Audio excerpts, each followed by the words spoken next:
keys to success begin with having a strategy of success.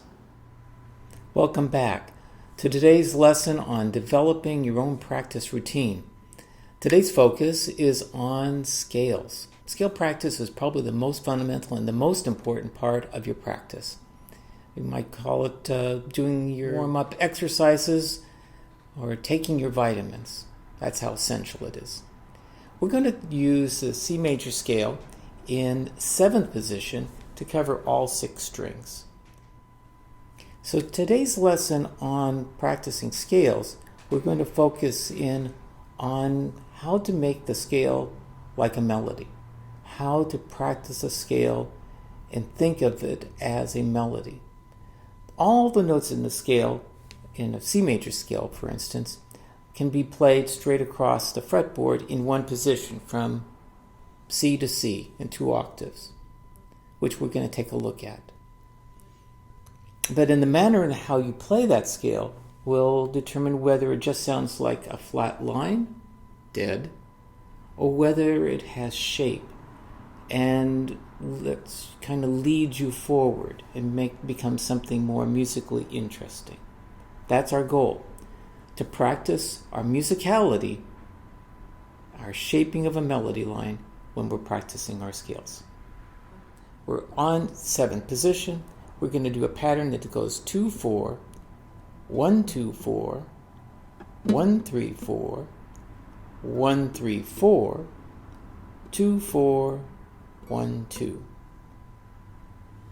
C, D, E, F, G, A, B, C, D, E, F, G, A, B, C. So one of the ways people practice scales, which I'm not going to devote much time on, is just playing through the scales over and over again at different tempos. That can be productive. It certainly can help you memorize the scale. And I'd recommend, of course, repetition. But when you're doing a scale, what is your goal? Is it just simply to warm up your fingers? It could be. But it can also give you an opportunity to work on those other things that you're trying to focus on. So for instance, let's just take a look at the first octave. We can divide that first octave into 2 parts. Here's the first part. The first 4 notes. 1, 2, 3, 4.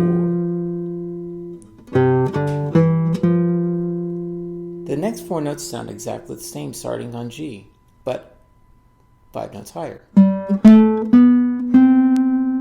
Now what I did in both of these is I crescendoed.